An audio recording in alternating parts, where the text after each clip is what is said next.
Hello, Vadim. Can't hear you. I'm gonna make you a host right away because I am on a train. Okay. Yep. And you're gonna need to do all, most of the talking today because this is my situation right here. I'm just took off from Seattle and I'm on a hotspot from my phone, so very questionable connection. You will. I'll start the sharing. It'll be easier if I share my screen, if hopefully it works. Okay. And Sounds then we'll go from there. Yeah, we might have very few people today on the call because I think people are exhausted like everyone else, but we should still hold the call because it gets recorded and we post it. Yep. I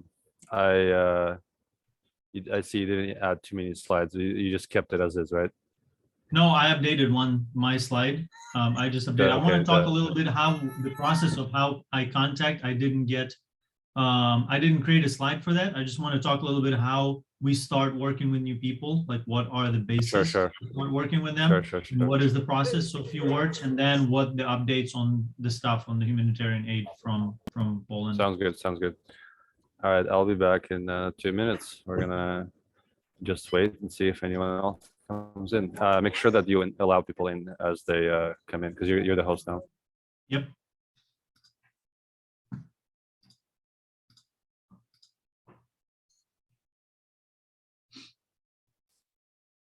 Hello, everyone.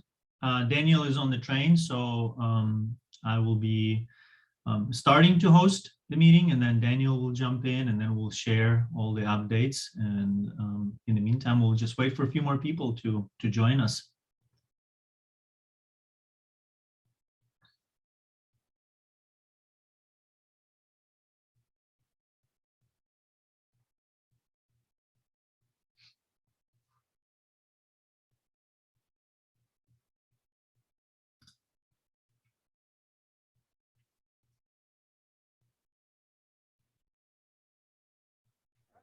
Hello, guys. Welcome to another week. I'm on the train going to Portland. That is why there's a baby next to me, my son. It's his nap time, but he doesn't think so. How's it going, Blair?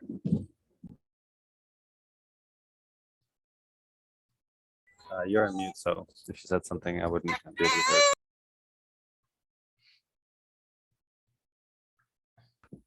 Oh, yeah. I just said good. How you doing? Better. I don't know how Vadim feels, but I personally, as I got into April, have a fresh set of energy. Somehow, the March was very exhausting, but maybe because it just tapped out my emotional capacity. Maybe it feels like less intense now.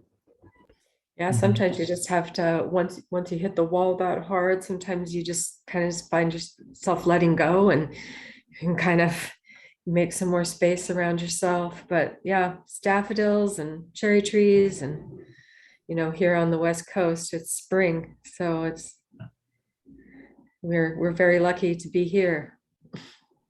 Yeah, for sure. We're gonna wait a few minutes. Caroline, hello. Tell us about yourself, Caroline. What did you hear about us? How did you end up in this call? Violetta Stringer is one of my good friends. And so she's told me a little bit about you guys and just invited me to join today and listen. It's certainly been on my heart and really wanted to support you folks. So I live in Seattle here, same as Violetta. Based on your last name there, I assume that you have Slavic roots yourself? My husband was, his mom is Iraqi, his dad is Azeri. He was born in Moscow and grew up there for about 10 years between there and Baku, and moved to Canada when he was about 10 years old. So. Hi. Oh, Oh, you- Julia. Julia is making it. Julia, you made it. That's awesome. Okay, we can't hear you though. We can't hear you. You're on mute. Okay, hey, I just called in for a couple of minutes. Yeah, Okay, can you okay, guys hear okay. me? Yes. How many minutes do we have? How long do we have? Maybe 10 minutes. Okay, all right. We're gonna start with you. All right. So, guys, I asked Julia to join in, but as you'll hear, she has reasons not to be able to join. So first, I just want to say I'm on the train going to Portland. So I apologize for this, but it's important. I had to go to Portland. Vadim, if my connection, Vadim will handle the rest. The short introduction is Julia contacted us a couple of weeks ago, and she said, "Hey, I have about £1,000 worth of medical supplies being donated to me. I'm going to Slovakia, and I need your help to get it into Ukraine." So we used our connections and our partners to try to get all the supplies into Ukraine. And so Julia, for the past week, has been in Ukraine, well, in Slovakia. She'll tell you what's been going on, and she's been trying to. It's been very complicated. Let's just say that. And it has to blank. Where are you right now? In Slovakia or in Ukraine? Right now I am on the Slovakia-Ukraine border, called Visne Nemetske. Let's see, and I want to make sure that I'm not on mute. Okay, and my connection is not great, but yeah, so we're basically on the Slovakia border near Uzhgorod. This is I can't share a map right now, but southwest of Ukraine. Julia, tell Correct.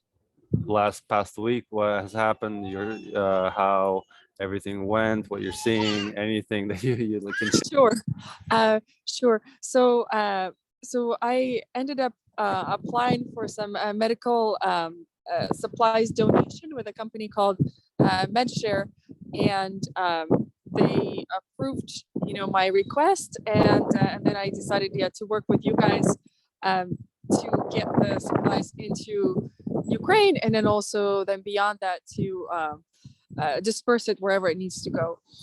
So once I got approved, I realized that by myself I couldn't lift that much medical supplies. So I kind of put together a small team of volunteers, and so it was 4 of us, a couple of friends of mine that kind of jumped in and decided to help.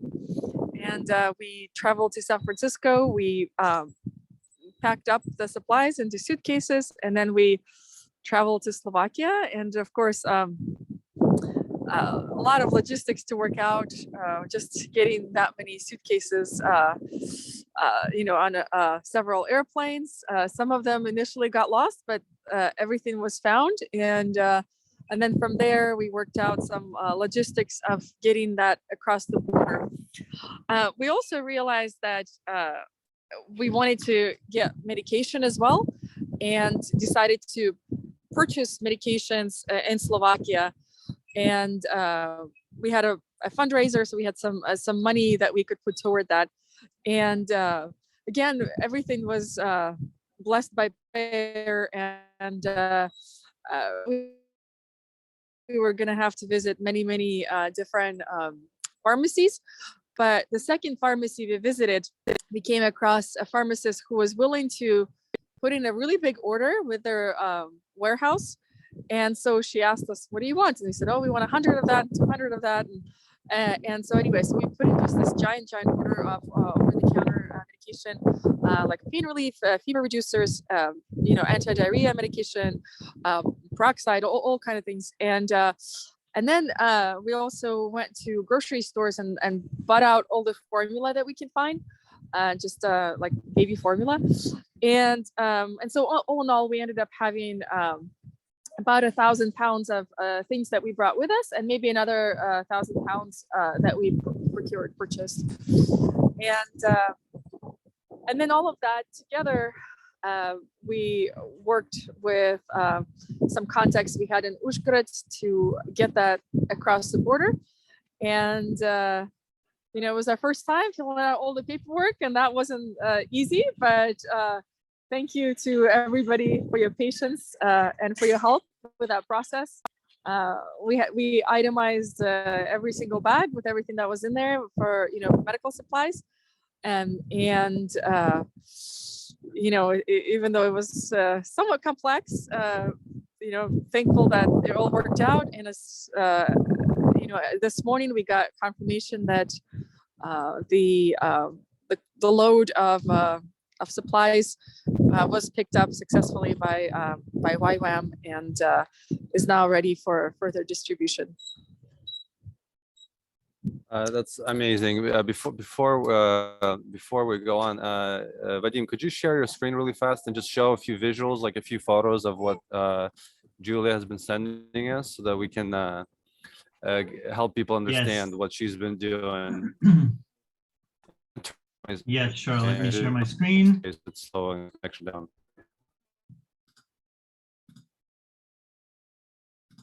Oh, I need to go to system preferences and allow. Give me a second. Okay, all right. While you do that, I'm gonna just give my screen just for the internet. What you describe sounds very straightforward and simple, but believe me, it was an incredible logistical nightmare. We had they had so many difficulties finding a way to get so many bags over legally. So Vadim is going to show you a few visuals from so you have an idea of what.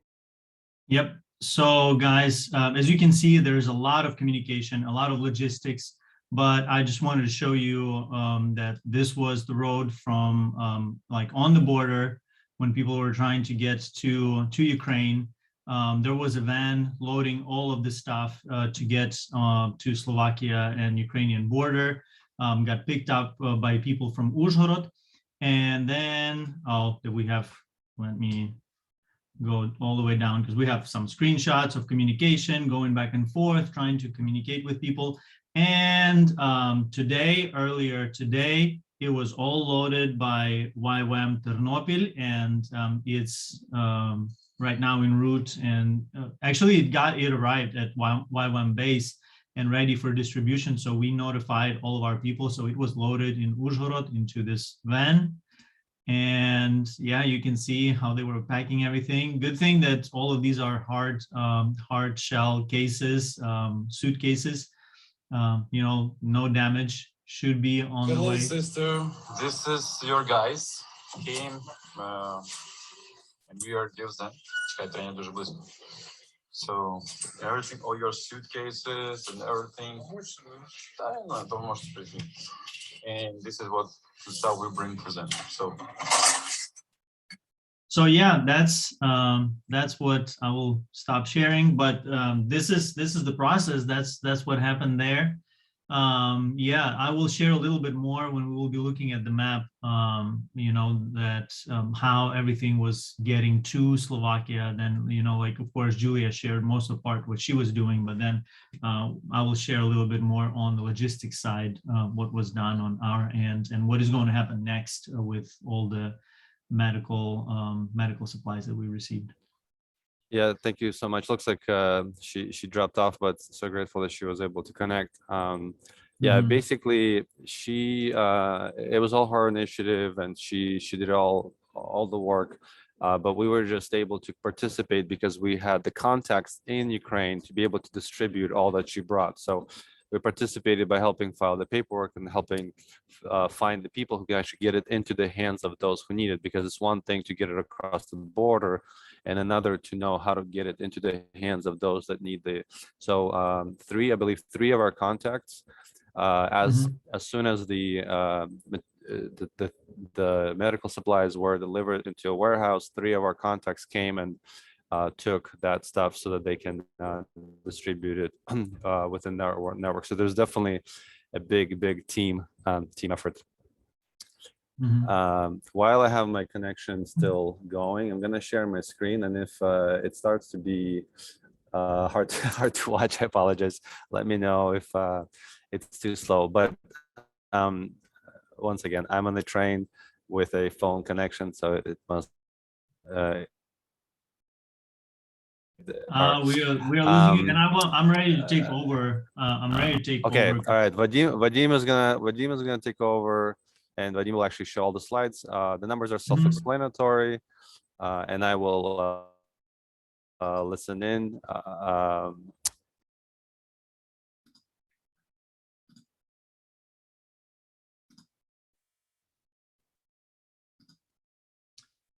So you guys, so we have someone else joining us. I'm not sure in Google Sheets how to hit present. Yep, there Here we go. Yep. Okay, so Grace Tea, just a few words about Grace Tea, about the organization, how it all started, and how I joined the team. So Grace Tea is a nonprofit that Daniel registered a while back, approximately 10 years ago. And here was an opportunity. It was dormant for most of the time, but here arose a need to help Ukrainians, and Daniel was so grateful to activate it for this purpose, for this specific purpose. There was a need for some legal stuff to be done to make sure that it's up to date in regards to what the organization is doing right now. And of course, there was a lot that needed to be done on the banking side so that all the donations that we are gathering would go actually to Ukraine. So we would set the most efficient way to do that. And Daniel was like amazing at all this stuff. And he was sharing a lot. You can check, actually, there is our YouTube channel with all the meetings, weekly updates, and you can check for more details. Again, it's founded approximately 10 years ago. And we have currently 10 plus volunteers in the US. And also we have almost already 15 partners in Ukraine. This is funny that, you know, every week, almost beginning of the week, we would connect with Daniel and I would say, hey, we have enough right now and we have enough funds to just continue working with the partners that we currently have. Let's probably not get new people to join our partnership. And then one or two more people would contact us and they would say, we are from this area that is actually in such a need of our help. And we were trying to get to those areas to like get humanitarian aid to those areas and weren't able to until those people contacted us and said like, hey, we are from here. We are here in this area. We can buy products. We can buy groceries. We just need funds to do that. And we would add 2 more. Then next week we would add 3 more. So that's how it was going. And we do not have any operational overhead. Daniel is covering all the overhead out of his pocket, and 100% of funds minus the banking fees goes to Ukraine, goes to help Ukrainians. And we, as I said, we try to find the best, the most efficient way to get money. And there is approximately 2.5, I believe, % when people transfer money to us, to Grace Tea. And then there is 1%, sometimes no fees when we are using Chase Bank, when we are transferring money to Ukraine. So we are doing our best to minimize any expenses so that most or all of the money would go to Ukraine to help people. So one of the most important things that we usually discuss with our partners is we help civilians only. It's humanitarian aid, humanitarian help, it's food, it's groceries that people need, any hygiene items, all the necessities that people need in their day-to-day life, medical treatment, and any medicine that they need.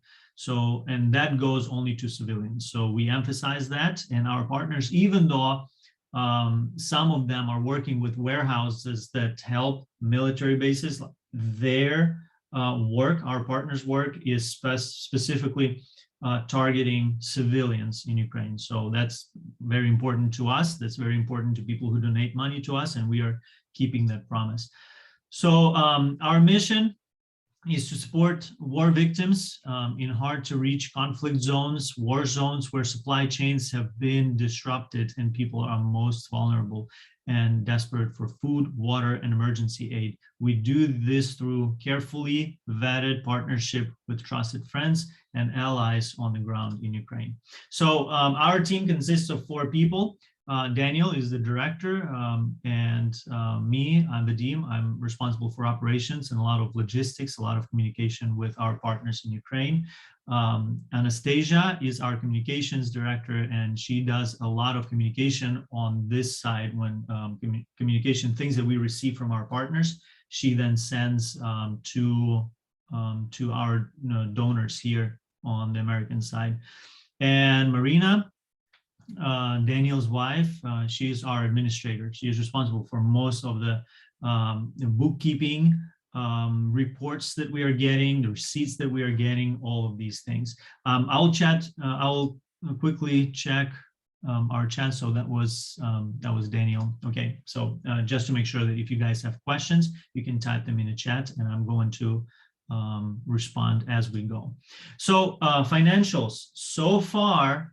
As you can see on the screen, we have received $127,639.45. And as you see, bank fees are $27.95 So the total that we received actually, the cash base is $124,844.42. So that's everything that was received. You can take a screenshot of this if you will need, if you will have any questions, additional questions, you need to look at these numbers more closely, you can. Additionally, to the numbers that you have seen on the screen, we've got donations that are not recorded there. I'll just, as we are getting into the sent slide. Vadim, I need to say one thing. If you go to the past slide, just last slide. I want to say that on the last week's slide, grants were much higher. That's because I thought that one of the checks was a grant, but it turned out that it was sent from a investment company, but it was donated by an individual. So I moved that 10,000 from grants to checks and cash. So the totals were the same, but I moved the money there. So if you're wondering why grants went down by 10,000, that's the reason. Okay. Yeah, thank you, Daniel. Yep. And in addition to this amount, I just wanted to say that we have other donations, like we had clothing donation that actually, Daniel, I have no idea how you were able to expedite the shipment by Meast, that people already received it and people started distributing the clothing, the clothing that was donated to us by a designer from LA. And we were able to ship it to Ukraine and give it to people who actually need it, mostly refugees in Western Ukraine who were fleeing their homes and came with sometimes with a suitcase, sometimes with nothing at all. So those donations are additional as well. So far, we have sent $92,287.57. And as you can see, we are trying to keep our banking fees to the minimum, only $586.26. Considering the amount that was sent, that is a huge win for us, that we found a venue to get. You can hear my cat probably in the background, wants to go outside, so sorry about that. So total that was received on Ukrainian side is $91,743.83. And as you can see on this slide, the totals that was sent, the totals that was received on Ukrainian side, and the left at Grace D is $32,556.85. That's what we have left, and we are strategizing and thinking what is the best way to move forward with the funds that we have, what is the best solution that we have, and we'll share about that in a little bit. So donations in total with the close that I have mentioned, approximately $14,300. Total is 141,939.45. So these are the numbers. And about that- sorry, I don't mean to interrupt. Go If you ahead. can go back to a slide. We didn't place a number on the medical supplies because for the simplest. I will take over. Yeah. For simple, because Yeah. we are losing you, Daniel. For a simple way to get things through customs, we just didn't we put zero value so that we would not have to pay a bunch of fees. So it was a gift, a full donation. So we didn't put a cost, but you can imagine how much 1,000 pounds coming from the States and 1,000 pounds of medical supplies bought in Slovakia would be worth. So we just don't have a number. We don't want to advertise that number, but we just want to say that 2,000 pounds of medical goods were transported to Ukraine and are being delivered to people in need. Yep. I think I covered everything, Daniel, that you wanted to cover. Just we are losing you like on every other word. So how we help. You have seen this map already. This map didn't expand a lot. You can see things and marks on the right side, which is east of Ukraine, which is the most damaged part of Ukraine, and marks on the left, which is west part of Ukraine, few marks in Poland. So our goal originally was to try to help people in the east. You see Kharkiv there, the right side of the map on your screen. All of those areas. And as you can see on the south, closer to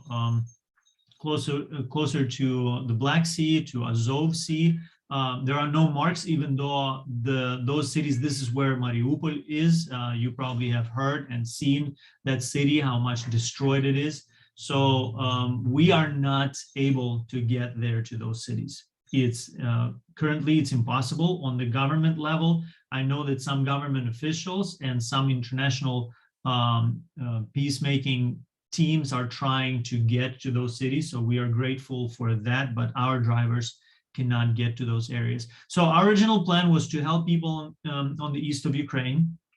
And we faced a huge problem that even though we can send money to people in the east, they do not have enough supplies in the stores. The chain of supplies is broken, stores are empty, they cannot buy anything with the money that we send. So we started looking into the options of getting supplies from the west part of Ukraine to the east.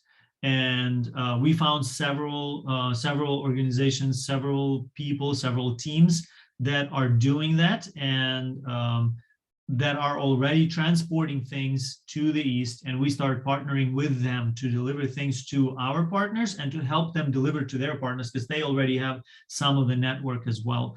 And you see two spots in Poland. We are working with two organizations in Poland, and I did share about those two organizations. One is a church, Shoreline Church, in Warsaw, and another organization in Rzeszów, closer to Ukrainian border, that are already sending humanitarian aid to Ukraine to help Ukrainian refugees. And we simply partner with them and request them to send things and allow our partners to come and take humanitarian aid and take it to our partners in the east and to the war zones, war areas in the east. So this is the map. This is how we work. Not much has changed from last week, and logistics is what we wanted to share. I will probably keep this map on the screen, and we'll want to share how we work, how do we find people, how do we find our partners, because Daniel shared a little bit the communication that we have with them, but I want to share how we start working with them. So one of our most important questions when we start working with the partners is that we can trust them. And usually you trust people that you know personally, that you have had an experience working with personally. And that's where Daniel contacted me, because I have a solid network of people. I'm originally from the Crimea, from the peninsula that Russia took over in 2014. We have another question. Oh, Daniel just mentions what I have done. So I'm from the Crimea, and in 2014, Crimea was taken by Russia. A lot of my friends, a lot of people that I work with, a lot of people that I was in ministry with, left the Crimea and went to mainland Ukraine. Some of them ended up in Kiev, Kherson, in Lviv, and these are the friends in Ternopil, and these are the friends that I kept in touch with since that time, since 2014 when I moved to the States. And we are still good friends. We have a lot of history behind, a lot of work that we've done before. I trust them. So those are the people that we were contacting. I was contacting to see if they are doing anything. They're still in Ukraine, what kind of help we can do. So we started helping them, and then they provided some of the network partners that they have. So I would trust, for example, Ruslan, the leader of YWAM in Ternopil, and he told me, hey, we have this guy, he does this in the East. And to my surprise, that guy was going to a seminary with my sister, and she knows him really well. She's like, what, you are working with who? So that was, that was the connection that was made. And several partners that we are working with came from Daniel's father-in-law. He used to be a pastor of a church in Shostka, which is the west-north, the most west-north point that you see on the map. So almost on the same level as Warsaw in Poland. So he was ministering there, and he has a lot of pastors of churches that decided to stay there in the war zone and help people in their towns, in the villages around. So because we know them personally, because we know him, Daniel's father-in-law, personally, and he can vouch for those people, he can pretty much give us the good recommendation for those people. Shostka, that's northeast. That's correct. Thank you, Daniel. So he was able to give us those partners to start working with, and those guys were doing already a lot, and we were just helping and boosting their work. So that's how we would get to find the partners. And then the next step for us would be to communicate what we can do, because in many cases, sending money, as I said, sending money to those people was helping a little bit, but not a lot. So another option was, okay, how do we get humanitarian aid from Poland, from Europe to them? How do we get things from Kiev to them? How do we find someone who actually goes and travels to those places, to Kharkiv, so that we can take a load, so that we can take a truck, a van, and bring some of the goods to them for further distribution. So we were able to do that. We were able to find some people. We were able to partner with some folks from Kamenets-Podolsk, from Kiev, from Rivne, who are already doing it, and we are helping. On the west side, probably most of our funds are going to the western side of Ukraine and to Poland, so that they can purchase load trucks of humanitarian aid, food, hygiene items, medical supplies, and take it across the border, take it to Rivne, Kamenets-Podolsk, Ternopil, and then from there it's being distributed further to the east. So that's how we communicate. I usually call those partners directly. I discuss with them what we do. I emphasize who we help, who we are targeting to make sure that they understand it. And one of the, like I was mentioning to Daniel the other day, one of the cool things is that during my life in Ukraine, my dad was in military, so I was moving back and forth from the east where everyone speaks Russian to the west where everyone speaks Ukrainian, no one speaks Russian, down to south to the Crimea where everyone speaks Russian again, back to Western Ukraine, close to Poland, where everyone speaks Ukrainian with Polish dialect, then back to the Crimea to study in college and do ministry. So I'm fluent in both Ukrainian and Russian, and we have several partners who speak only Ukrainian. It's so difficult for them to switch into Russian. They have to use a translator. And I was able to just to relieve them. I would call them and I'm like, hey, no, Anatoly, you can just use Ukrainian, just explain everything in Ukrainian. I'll translate everything for the rest of the team. So that was a huge blessing as well. And I usually call people, I contact them, we discuss everything, we get all the information that we need from them, we provide the information that they need and contacts of our partners that they need to work with, that they need to deliver food to, that they need to deliver the humanitarian aid to. And then we start sending them money, or then we start sending them funds and humanitarian aid. So recently, you have seen already the you have heard already, and you have seen the similar map that I'm showing you right now. I wanted to show on this map, especially what is going on with the supplies and what is going on with the aid that is coming from the West, from abroad. So one of them you have seen, it's blue arrows that are coming from Slovakia, right? We had medical aid that came from the States, delivered to Slovakia. Part of it was purchased in Slovakia, got to Uzhhorod. Today, it got to Ternopil, to the distribution base. And from Ternopil, it is going to 3 areas. One is going to Rivne, another one is going to Kiev, and the third one is going to Kamenets-Podolsky. So all those 3 cities already work with refugees in their towns, but also I didn't put more arrows, not to make it too complicated, more arrows, but they are also from Kiev, for example, they are taking things to Chernihiv.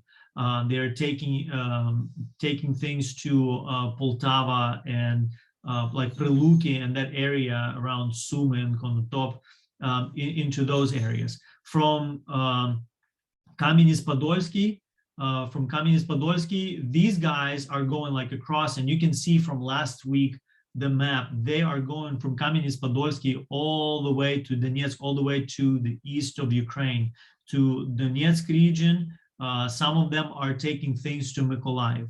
So these are our guys, our partners who are traveling around and delivering things to people in need.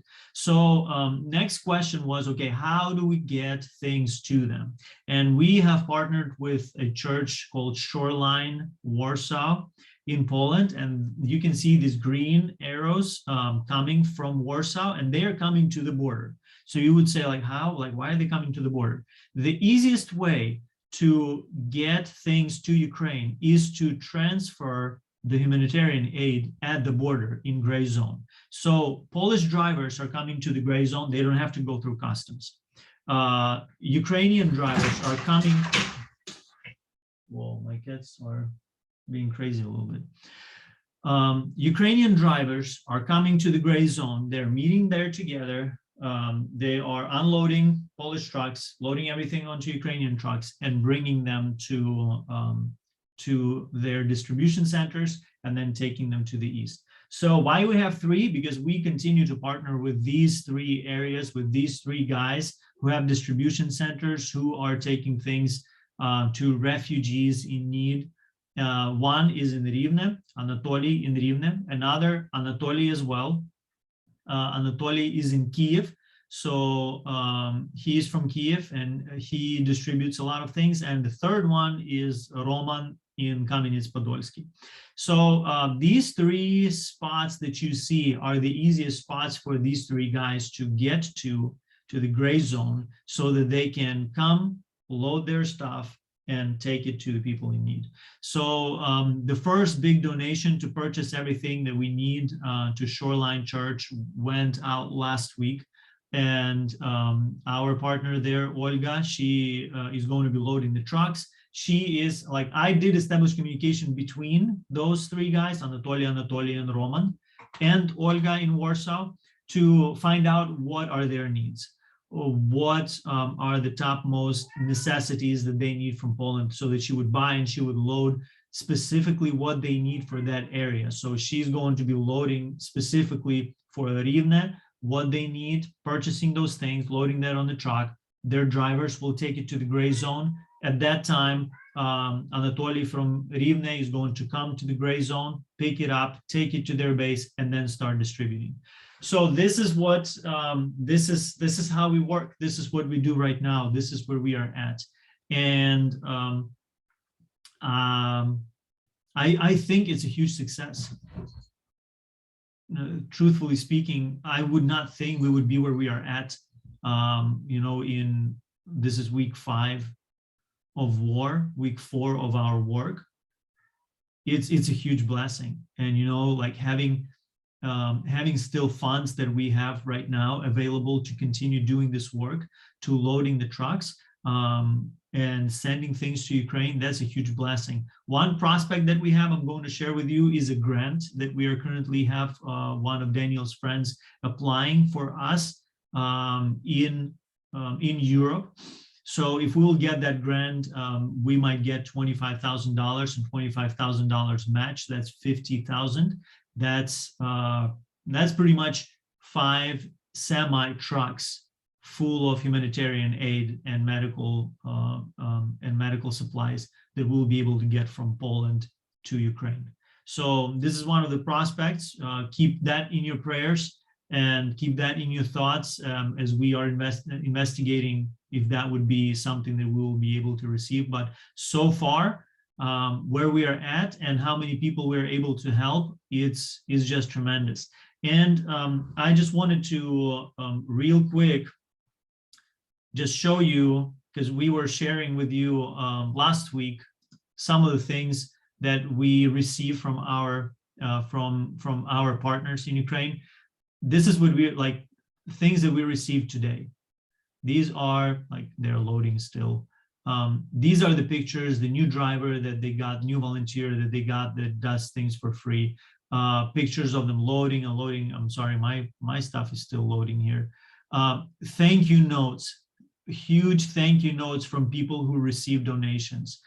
Pictures of people who receive it, more thank you notes from people who receive donations. These are daily, my stuff is still loading on the computer, not sure why. All of the reports, all of the videos, this is one of them. Another came from Kyiv. Again, all of them are loading. Sorry, I cannot, oh, there you go.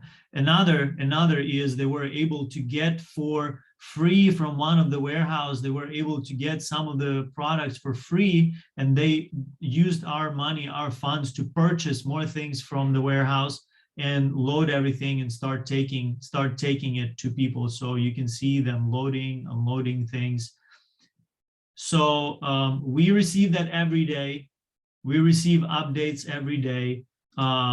These older ladies who are stuck in Kyiv, who are not able to get out and are able to receive products, groceries for their needs.